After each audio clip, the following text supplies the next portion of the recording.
ce temps-là, Jésus parcourait toutes les villes et tous les villages, enseignant dans leurs synagogues, proclamant l'évangile du royaume et guérissant toute maladie et toute infirmité.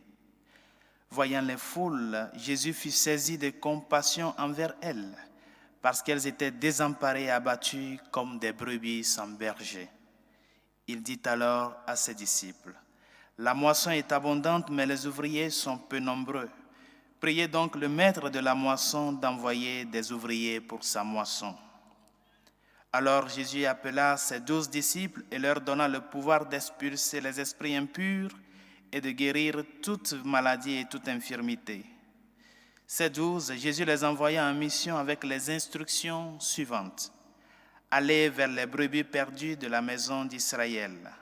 Sur votre route, proclamez que le royaume des cieux est tout proche. Guérissez les malades, ressuscitez les morts, purifiez les lépreux, expulsez les démons. Vous avez reçu gratuitement, donnez gratuitement. Acclamons la parole de Dieu. Louange à toi, Seigneur Jésus. Et ces paroles de l'Évangile que nous venons d'écouter, à travers lesquelles Jésus, dans ce croisement de regards avec la foule, fut saisi de compassion pour elle, doit nous montrer une fois encore la dimension humaine de notre Dieu. Doit nous faire voir et redécouvrir une fois encore qu'il est l'Emmanuel, le Dieu avec nous. Ce Dieu qui souffre avec celui qui souffre, qui peine avec celui qui peine, qui porte le fardeau de tous les jours avec toi. Ces derniers temps, nous avons vécu des moments difficiles. Cette réalité de la pandémie nous a fait découvrir toutes sortes de crises. Crise morale, crise laborale, crise économique, pour ne citer que cela, et tant d'autres. Tant de gens qui ont vu leurs projets, leurs entreprises venir en bas. Tant de personnes qui ont été licenciées parce qu'il n'y a plus de productivité pour pouvoir les maintenir dans leur poste de travail. Et tout ça là a fait générer beaucoup d'angoisse, de souffrance, tant de douleurs dans lesquelles nous nous retrouvons. Et dans tout cela, la vie continue. La vie doit continuer. La lutte de tous les jours doit continuer. Et si nous n'avons pas cette force-là, cette espérance qui nous montre que la finalité ne se trouve pas dans la réalité que nous traversons à cet instant T, s'il n'y a pas cette force, nous ne pouvons pas continuer la lutte. S'il n'y a pas ce sens de voir que la promesse ne se termine pas dans le présent, mais que c'est cette promesse qui déjà se vit, mais qui parviendra à son achèvement dans le futur, nous ne pouvons pas continuer la route. Et c'est pour cela qu'il est très important de lever les yeux et de savoir que notre espérance est mise en quelqu'un. Cette personne qui a porté le fardeau de la croix jusqu'au Golgotha pour toi et pour moi. Pour nous montrer que la souffrance humaine, peut-être des fois nous le voyons comme un châtiment, mais ça a un sens pour nous les chrétiens. Ça a un sens de la participation avec la croix du Christ pour parvenir dans notre chair à parfaire et à achever dans notre chair, dans la chair de tout un chacun de nous, l'œuvre de la rédemption du Christ. Par conséquent,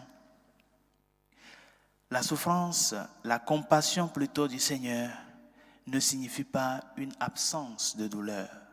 Cette compassion que le Seigneur manifeste envers toi, cette compassion qu'il manifeste envers son peuple, ce peuple qui est désemparé, ce peuple qui est désorienté, qu'il voit comme des brebis sans berger, cette compassion ne signifie pas qu'une fois que nous rentrons dans cette logique de vivre cette espérance en lui, tout va aller comme s'il n'y a aucune souffrance.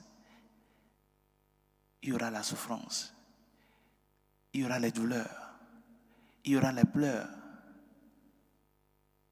Mais cette compassion du Seigneur vient nous montrer sa présence dans notre vie. Cette présence qui donne sens à l'existence. Cette présence qui vient remplir ce vide existentiel que des fois nous vivons avec les difficultés de tous les jours. Cette présence de Dieu qui est source d'espérance. C'est en cela Saint Paul nous dit dans la seconde lettre aux Corinthiens qu'il se sent rempli de consolation au milieu de toute cette tribulation qu'il traverse. Tu te sens rempli de consolation malgré la croix que tu portes de tous les jours. Tu te sens vraiment accompagné avec le Seigneur qui nous a dit « Je suis avec vous tous les jours jusqu'à la fin du monde ». Ou bien les vagues de souffrance t'ont fait déboussoler, t'ont rendu désespéré. Reprends courage, reprends force, parce que le Seigneur est dans la barque avec toi. Il s'est montré dans l'Évangile comme cet homme profondément humain, cet homme profondément humain, profondément sensible à ta souffrance et à ta douleur. Et c'est cette espérance que nous sommes appelés à partager avec ces personnes qui n'ont pas la foi. C'est cette espérance que nous sommes appelés à donner aux autres. Que notre Dieu existe, que la lutte doit continuer et que le Seigneur est dans la barque avec nous. Ne perdons pas cette espérance-là. Ne perdons pas ce grand joyau, ce trésor que nous avons. Et montrons, témoignons de ce joyau, partageons-le avec les autres. Cette compassion que le Seigneur a vécue, le Seigneur continue par nous faire preuve. Toi aussi, fais preuve de cette compassion avec ces personnes qui t'entourent. Ces personnes qui ont perdu la foi. Ces personnes qui sont désespérées. Ces personnes qui sont déboussolées par les souffrances de tous les jours. Montre-leur que la croix ne signifie pas la finalité, mais c'est un canal qui nous amène à pouvoir parvenir à cette résurrection, chanter la gloire de Dieu avec le Seigneur. Que sa grâce nous y aide, que sa miséricorde nous réconforte, afin que nous puissions vraiment redoubler d'efforts, recouvrer cette espérance en lui que nous avons besoin. Il a pleuré sur Jérusalem par compassion. Il a pleuré devant la mort de Lazare par compassion, pour nous montrer qu'il n'est pas un Dieu insensible, mais plutôt un Dieu qui est près de toi dans tout ce que tu traverses. C'est lui qui te donne cette force d'avancer. Et si tu ne prends pas soin de cette relation avec lui, où trouveras-tu la force pour prendre les croix de tous les jours, qui toujours seront là, mais que nous prenons et que nous continuons à prendre avec lui. C'est lui qui nous allège la croix. Et c'est pour cela que sa compassion est une compassion qui est remplie de vie, remplie de sa présence, remplie de son amour, pour nous amener à passer par ce canal pour parvenir à la joie de la résurrection avec lui.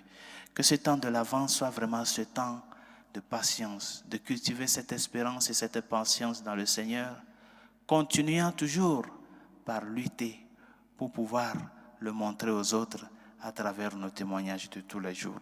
Que sa grâce nous y aide.